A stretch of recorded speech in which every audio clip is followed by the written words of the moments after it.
In this section, we'll look at the musculoskeletal structures that surround the abdomen. We'll look first at the bones that lie above, behind, and below the abdominal cavity. Then we'll see the layers of muscle and tendon that form the wall of the abdomen.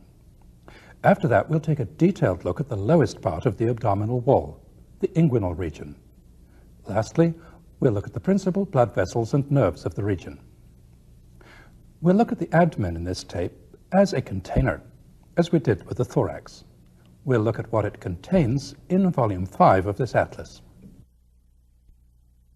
Let's start with the bones that we're concerned with: the lower ribs, the lumbar vertebrae, and the bones of the pelvis. We're familiar with the rib cage already. The lower edge of the rib cage, formed by the last three ribs and the costal arch, is called the costal margin. Just above the costal margin on the inside, the diaphragm arises, as we've already seen.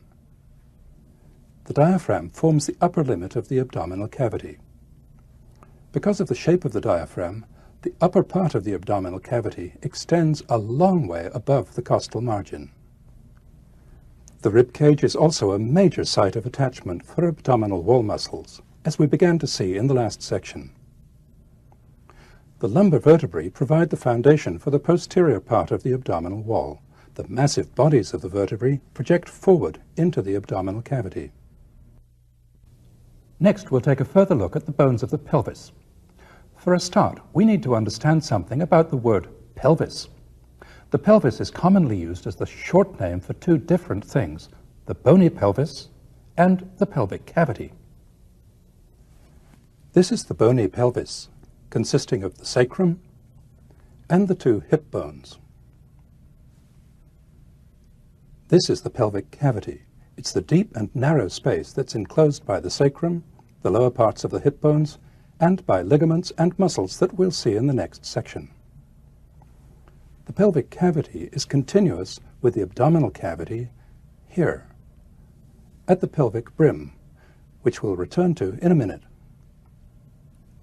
To understand the abdomen, we need to understand the upper and anterior parts of the bony pelvis. We took a good look at the sacrum in the first section of this tape. The only parts of it that we'll mention here are the most anterior part, the promontory, and this broad part, the ala, or wing of the sacrum. Now we need to take a look at some important features of the hip bone. The hip bone is also known as the innominate bone. It develops by the fusion of three originally separate bones: the massive ischium below and behind, the more lightly constructed pubis below and in front, and the broad ilium above. We'll look at the ilium first. The thick lower part of the ilium is the body. The broad expanse of bone that fans out above the body is the ala, or wing of the ilium. The concavity on the inner surface of the ala is known as the iliac fossa.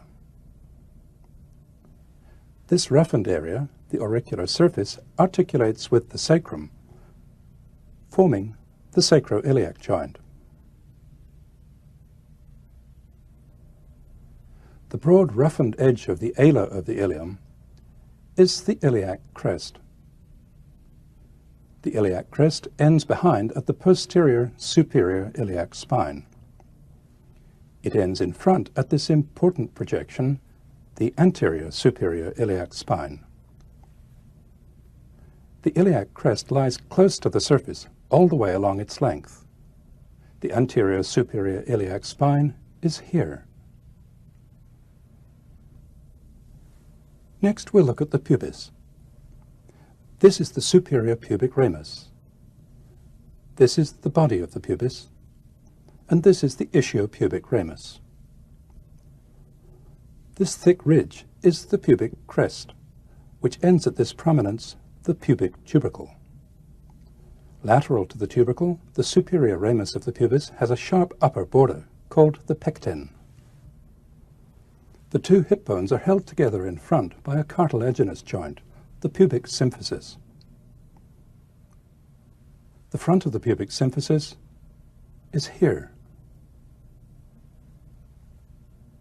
The pelvic brim, the narrowing which forms the open end of the pelvic cavity, is made up by the pubic symphysis in front, by the promontory of the sacrum behind, and on each side by the ala of the sacrum, this shoulder on the body of the ilium called the arcuate line, and by the superior ramus of the pubis.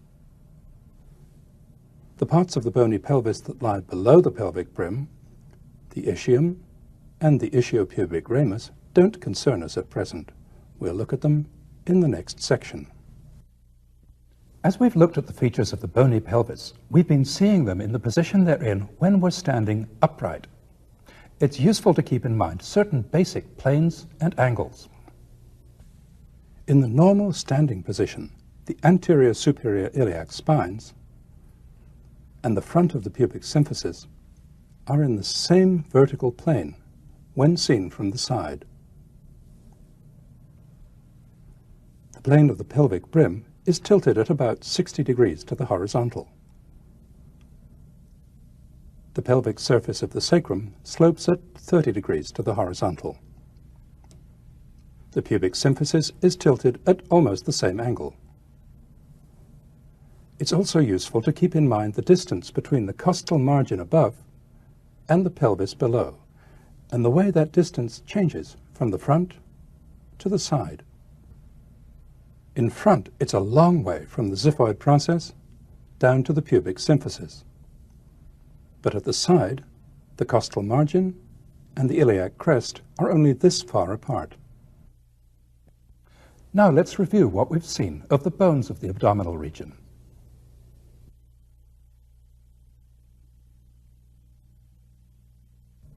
Here's the costal margin. Here are the lumbar vertebrae. Here's the ilium, the body of the ilium, the wing of the ilium, the iliac fossa, the iliac crest, the anterior superior iliac spine. Here's the pubis with the superior pubic ramus, the body of the pubis, the ischiopubic ramus, the pubic crest, the pubic tubercle, the pecten, and the pubic symphysis.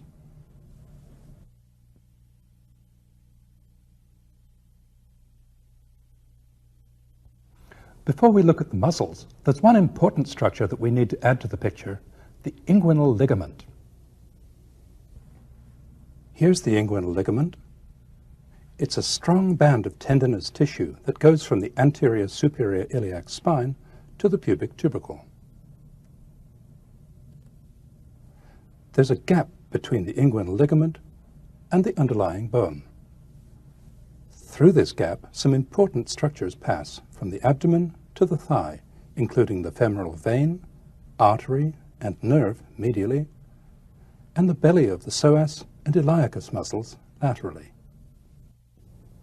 The inguinal ligament isn't an isolated structure.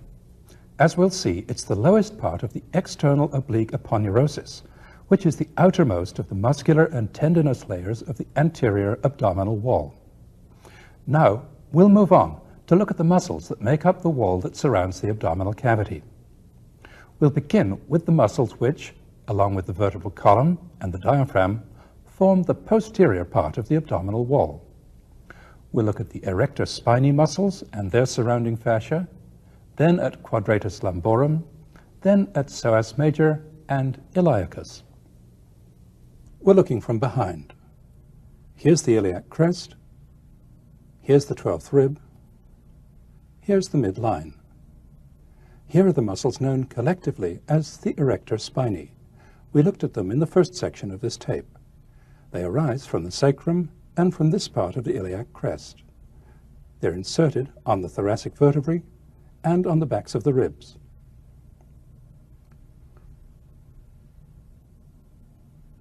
The erector spinae muscles are enclosed on the front and on the back by this envelope of tendinous tissue called the thoracolumbar fascia.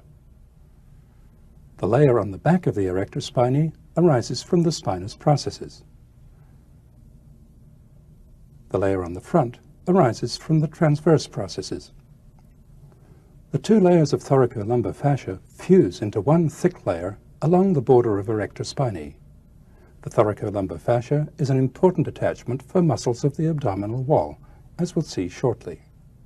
Next, we'll add quadratus lumborum to the picture. Here's quadratus lumborum. It lies in front of the erector spinae muscles and their investing fascia. Quadratus lumborum arises from the 12th rib and the transverse processes of the upper three lumbar vertebrae. It's inserted on the most medial part of the iliac crest and the transverse process of L5. Quadratus lumborum assists in producing lateral flexion of the lumbar spine. Lying medial to quadratus lumborum is psoas major. Psoas major arises from the transverse processes, vertebral bodies, and intervertebral discs from T12 to L5. It runs down across the alar of the sacrum, across the sacroiliac joint, and along the pelvic brim. Before seeing where psoas major goes, we'll add its close neighbor, iliacus, to the picture. Here's the iliacus muscle. It fills the iliac fossa. Iliacus arises from this wide area on the wing of the ilium. Down here, the medial fibers of iliacus and the lateral fibers of psoas major join, forming a single muscle belly known as the iliopsoas. The iliopsoas runs beneath the inguinal ligament and passes backwards to insert here on the lesser trochanter of the femur. As they slope downward and forward toward the inguinal ligament, the iliacus and psoas muscles are covered by this layer of dense connective tissue, the iliacus fascia, which we'll meet when we look at the inguinal ligament. This is just the lower part of it. The iliacus fascia is covered in turn by the membrane which lines the abdominal cavity, the peritoneum. This is a preview of the peritoneum. We'll see it more fully later in this section. When we're looking at the abdomen, we tend to see psoas and iliacus as static background structures, but they have an important function. They're the principal muscles that produce flexion at the hip joint. Now that we've looked at the individual muscles, let's take an overall look at the structures that form the posterior abdominal wall. To do that, we'll add the diaphragm to the picture.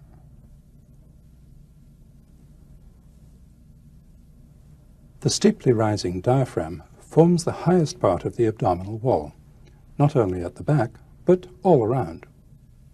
The diaphragm makes a dome-shaped partition separating the abdominal cavity below from the thoracic cavity above. At the bottom, the middle part of the posterior abdominal wall, formed by the vertebral bodies, becomes continuous with the wall of the pelvic cavity here at the sacral promontory. On each side, the psoas muscle stands away from the vertebral bodies like a pillar. The iliacus muscles, with their investing fascia, form a continuation of the posterior abdominal wall that slopes downward, forward, and inward, ending here at the inguinal ligament. This is the lowest part of the anterior abdominal wall. In this dissection, all the abdominal blood vessels and nerves have been removed, together with most of the peritoneum. We'll add those structures to the picture later in this section. Now, with our focus still on muscles, we'll move on to look at the four muscles which form the great expanse of the lateral and anterior abdominal wall. These muscles fill in the huge gap that's created by the costal margin above, the edge of the thoracolumbar fascia behind, and the iliac crest, the inguinal ligament, and the pubic crest below. First, we'll look at the rectus abdominis, which runs vertically next to the midline from the lower anterior ribs to the pubis. Then we'll look at the three large flat muscles, transversus abdominis, internal oblique, and external oblique. There's a time-honored word that's used in describing the tendons of the flat muscles: aponeurosis. Aponeurosis is a word that's used to describe a tendon that's in the form of a sheet. We'll look at the rectus abdominis muscle first. Here's the rectus abdominis, together with the innermost of the flat muscles, transversus. The rectus abdominis is a very long muscle, wide at the top and tapering to a more narrow attachment at the bottom. It arises from the 5th, 6th, and 7th costal cartilages. It's inserted on the pubic crest. The rectus is divided on the front by these bands of tendon called tendinous intersections. Sometimes there are 3 of them, sometimes 4, as in this case. The intersections go about halfway through the muscle.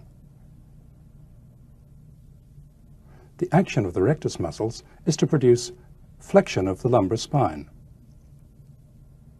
The rectus muscles act in opposition to the erector spinae muscles. Besides producing active flexion, the rectus muscles have an important static effect. They keep the lumbar spine straight at times when the force of gravity tends to extend it. In the intact body, the rectus abdominis is enclosed on the front and on the back by a tendinous envelope that's formed by the aponeuroses of the 3 flat muscles. This is the posterior layer of the rectus sheath. The posterior layer ends here, about 3/4 of the way down the muscle. Sometimes it ends gradually, sometimes abruptly, with a distinct lower border, known as the arcuate line. Below here, there's just a little loose fascia between the back of the rectus and the peritoneum. Now we'll add the anterior layer of the rectus sheath to the picture. The anterior layer extends all the way from the costal margin to the pubis. If we incise the anterior rectus sheath and try to retract it, we can see that it's firmly attached to the tendinous intersections. There's one here, another one here. Here, we've divided those adhesions so that we can retract the anterior rectus sheath medially. The 2 layers of the rectus sheath come together near the midline. Here's the posterior layer. Both layers insert into this dense midline band of tendinous tissue the linea alba. The linea alba extends from the xiphoid process to the pubis. We'll see more of the rectus sheath as we look at the aponeuroses of the 3 flat muscles. We'll look at the flat muscles next. Flat may not be the best word to describe them. In the vertical plane, they're markedly curved, as we'll see. We'll look at all 3 of them, then we'll look at their actions. We'll start with the innermost of the 3 flat muscles, transversus abdominis. Here's transversus abdominis. The fibers of transversus all run in the same transverse direction, except the lowest ones, which run obliquely downwards. Transversus abdominis has a long line of origin, from here to here. At the top, its fibers arise from the inner aspect of the costal margin, from the 6th rib to the 12th. Between the 12th rib and the ilium, transversus arises from the edge of the thoracolumbar fascia. Below, it arises from the inner aspect of the iliac crest. The lowest fibers of transversus arise from the most lateral part of the inguinal ligament. Transversus has a short, free lower border. The muscle fibers of transversus end in this broad sheet of tendon, the transversus aponeurosis. The transversus aponeurosis fuses here with the aponeurosis of the overlying internal oblique muscle to form one aponeurotic layer. Now we'll add the internal oblique muscle to the picture. The internal oblique arises from the thoracolumbar fascia and from the iliac crest. The lowest fibers of the internal oblique arise, like those of transversus, from the lateral part of the inguinal ligament. Like transversus, the internal oblique has a short, free lower border. The internal oblique fans out so that its highest and lowest fibers run in markedly different directions. Back here, the fibers of the internal oblique run steeply upward. Here, they run less steeply. Here, they're transverse. And here, towards the inguinal ligament, they run downward. The highest fibers of the internal oblique insert on the lowest three ribs. Its remaining fibers end in this internal oblique aponeurosis, which, as we noted, fuses on the underside with the transversus aponeurosis. It's also joined on its outer aspect by the external oblique aponeurosis. This is the cut edge of external oblique. From here to here, the combined aponeurotic layer divides at the edge of the rectus into two layers, one passing behind and one in front of the rectus. Below here, the combined layer doesn't divide, but passes entirely in front of the muscle. Now that we've looked at the internal oblique, it's time to add the external oblique muscle to the picture. Here's the external oblique muscle, the outermost of the three flat muscles. The fibers of the external oblique spiral downwards and forwards at the side, downwards and medially in front. The external oblique arises from a broad area on the outside of the rib cage, all the way from here on the 12th rib to here on the 5th rib.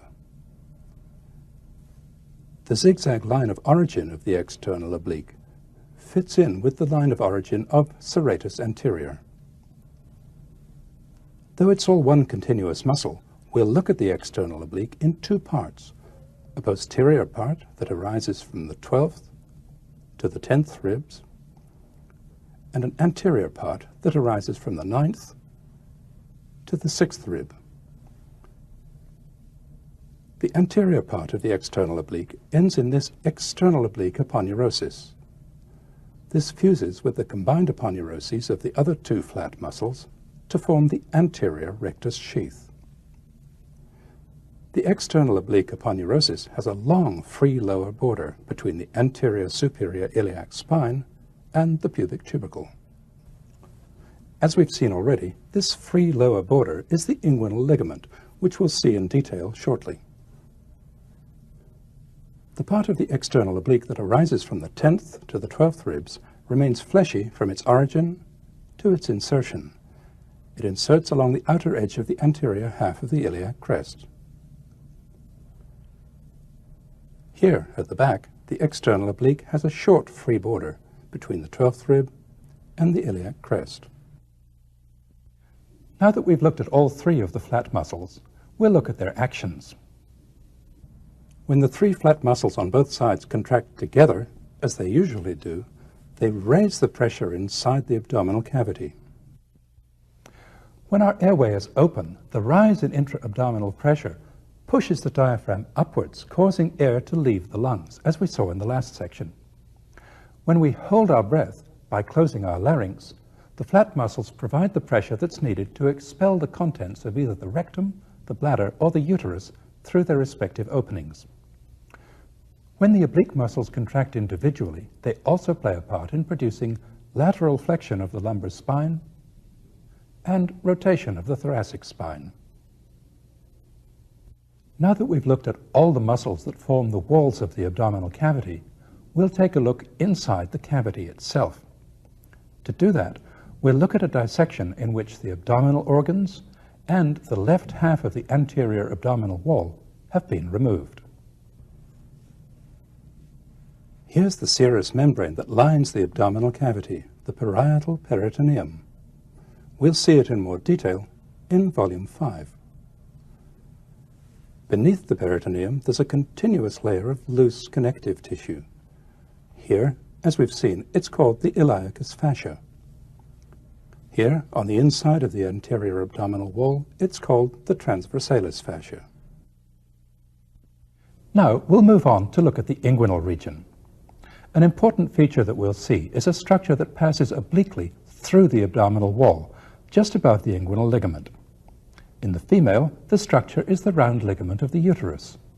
In the male, it's the spermatic cord, the lifeline of the testis. The passage that the structure passes through is called the inguinal canal. We'll start by taking a more detailed look at the inguinal ligament. In this dissection, the body has been divided in the midline. Here's the anterior superior iliac spine. Here's the pubic symphysis. Here's the inguinal ligament. It's the lowest part of the external oblique aponeurosis. Laterally, the ligament is attached to the anterior superior iliac spine. Medially, it's attached to the pubic tubercle.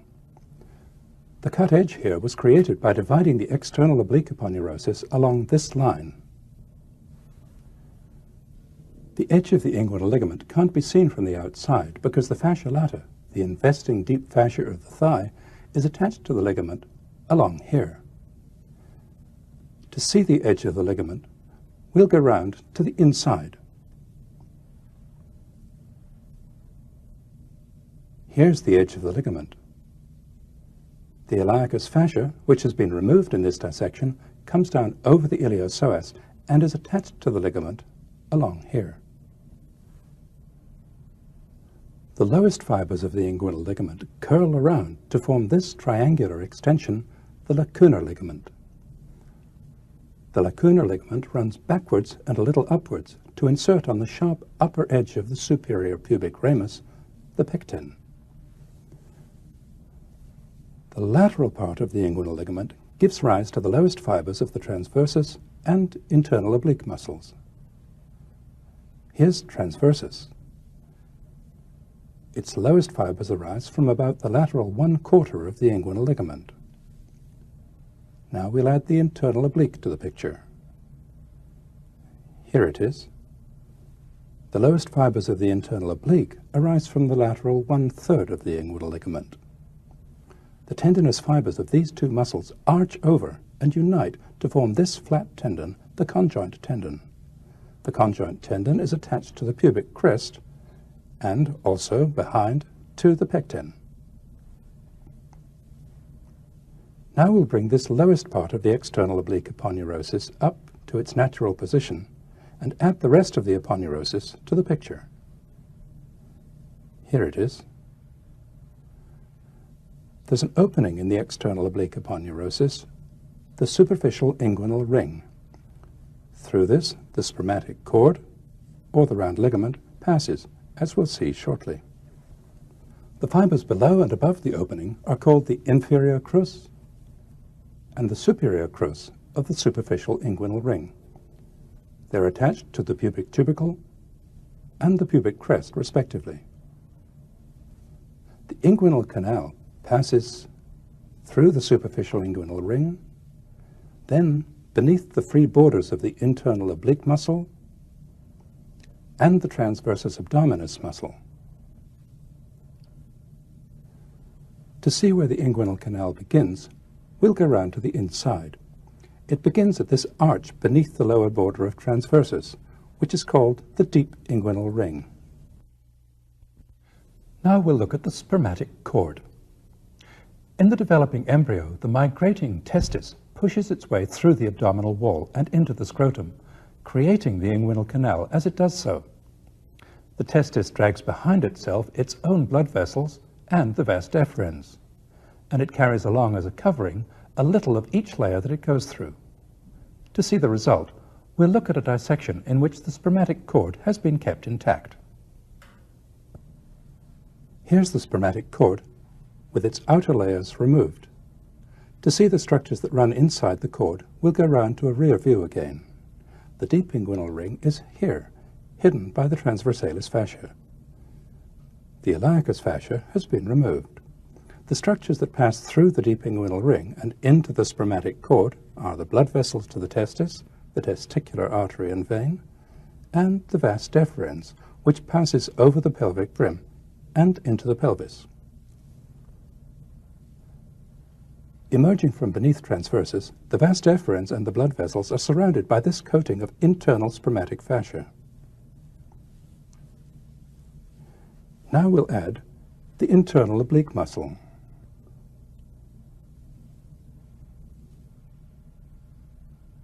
The internal spermatic fascia is surrounded by this layer of muscle, the cremaster muscle. Here's the cut edge of the external oblique aponeurosis. We'll add the rest of the external oblique aponeurosis to the picture. As the cord emerges from the superficial inguinal ring, it lies in front of the pubic tubercle, here. This edge of the superficial ring is a dissection artifact. In reality, it's continuous with the outermost layer of the spermatic cord, the external spermatic fascia. From here, the spermatic cord goes down into the scrotum. We'll look at the testis in volume 5 of this atlas. Now, we're about ready to move on to look at the principal blood vessels and nerves of the abdomen. Before we do that, let's review what we've seen of the muscles and the structures of the inguinal region.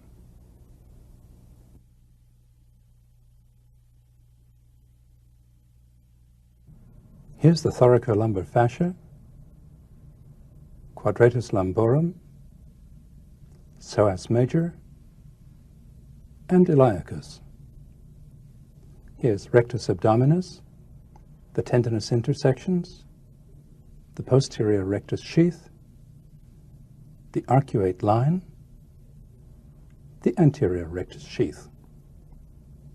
Here's transversus abdominis, the internal oblique, and external oblique muscles. Here's the inguinal ligament, the lacunar ligament, the deep inguinal ring, the superficial inguinal ring, and the spermatic cord.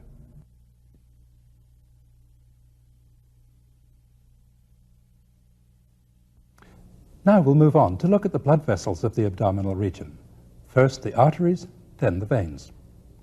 We'll start by looking at the part of the descending aorta that lies below the diaphragm, the abdominal aorta.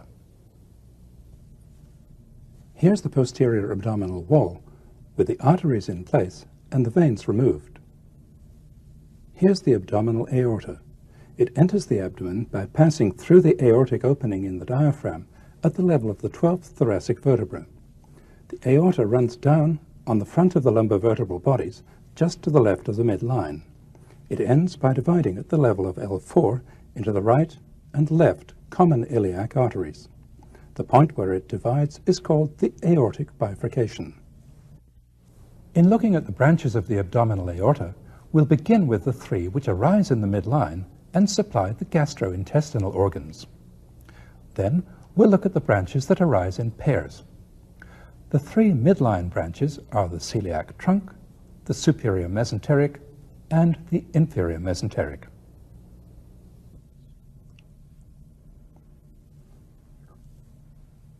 The celiac trunk arises immediately below the margin of the aortic opening at the level of T12.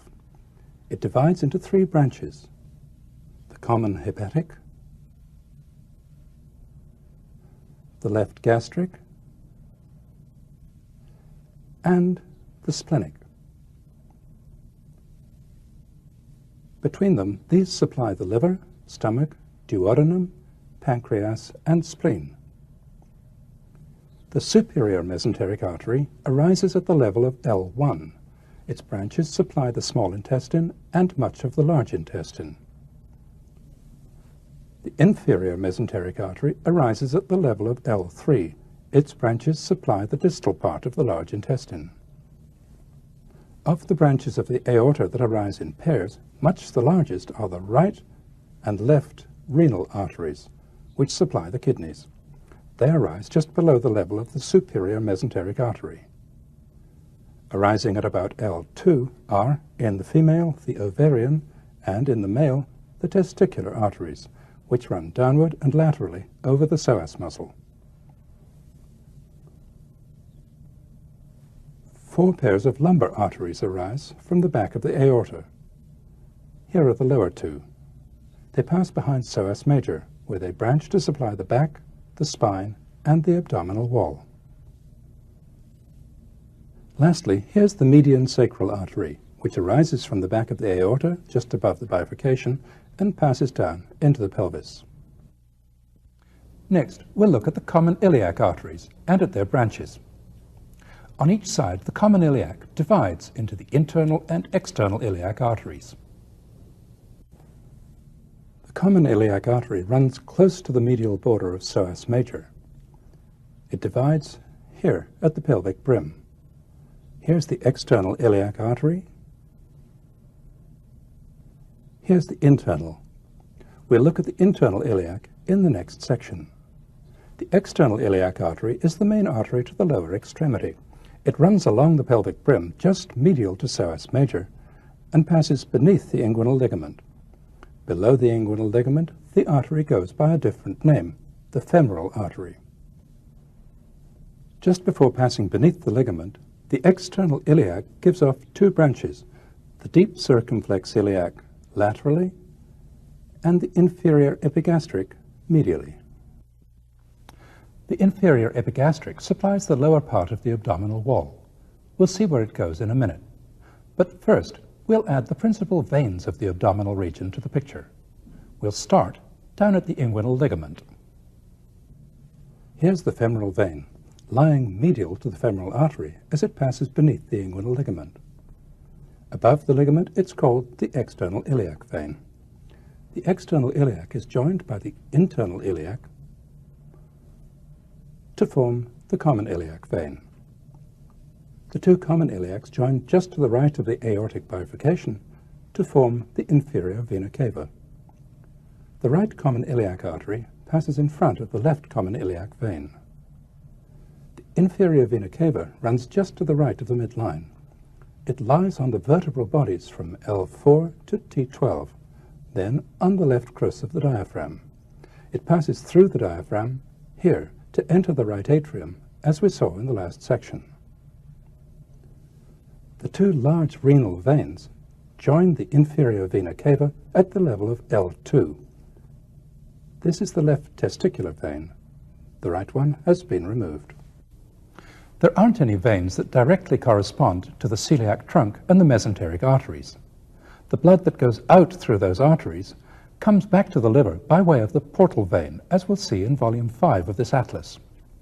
The blood from the liver then returns to the main circulation through these large hepatic veins. The hepatic veins are very short. Their number varies. Here there are 3. They enter the vena cava just below the diaphragm.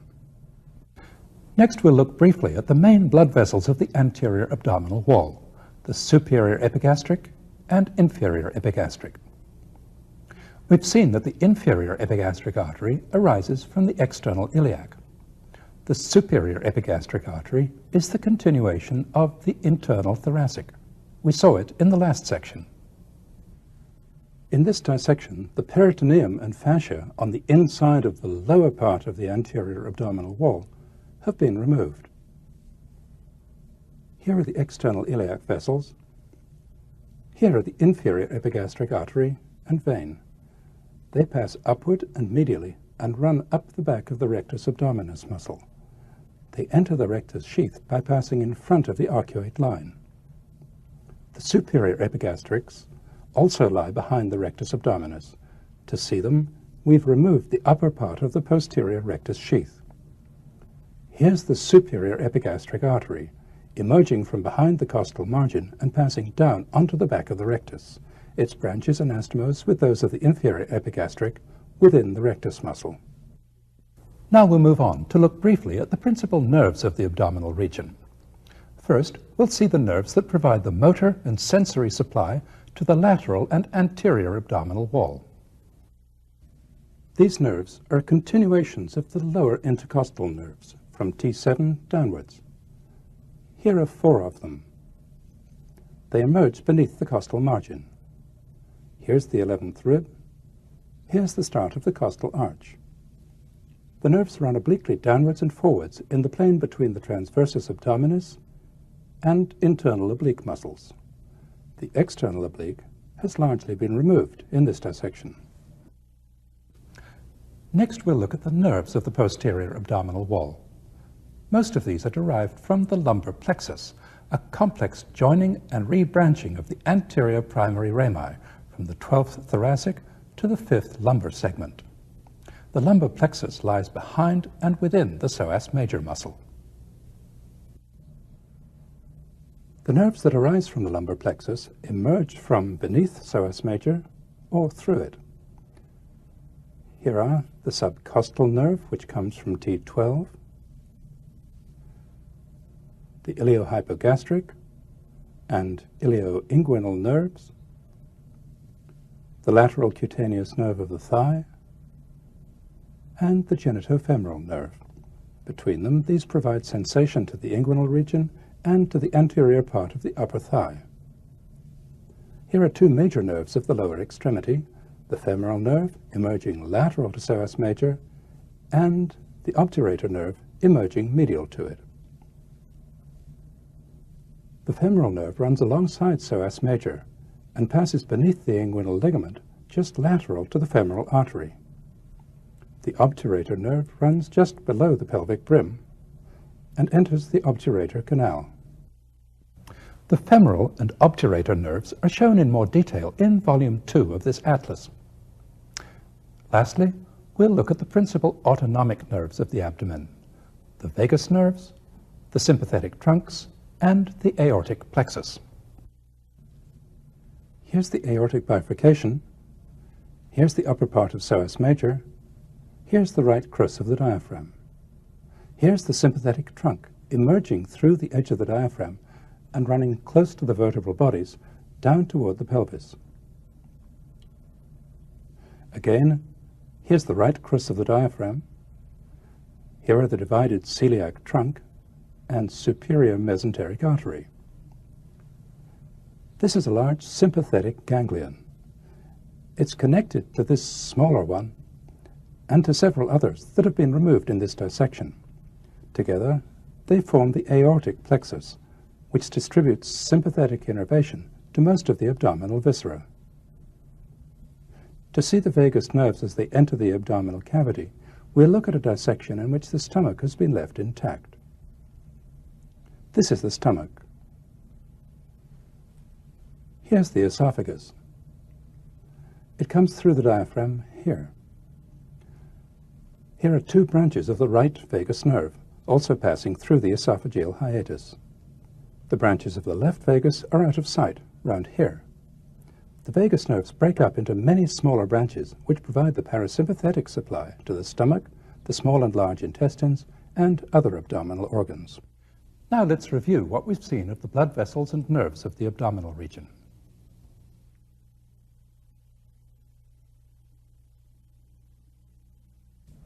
Here's the abdominal aorta, the celiac trunk, the superior mesenteric, and inferior mesenteric arteries. Here are the renal arteries, the testicular or ovarian arteries, the lumbar arteries, the median sacral artery.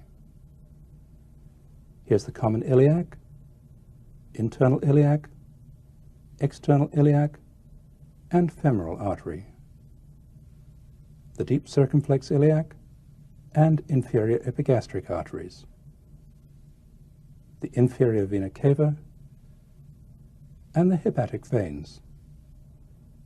Here are the subcostal nerve, the iliohypogastric and ilioinguinal nerves, the lateral cutaneous nerve of the thigh, the genitofemoral nerve, the femoral nerve, and the obturator nerve. Here's the sympathetic trunk, a sympathetic ganglion, and the vagus nerve.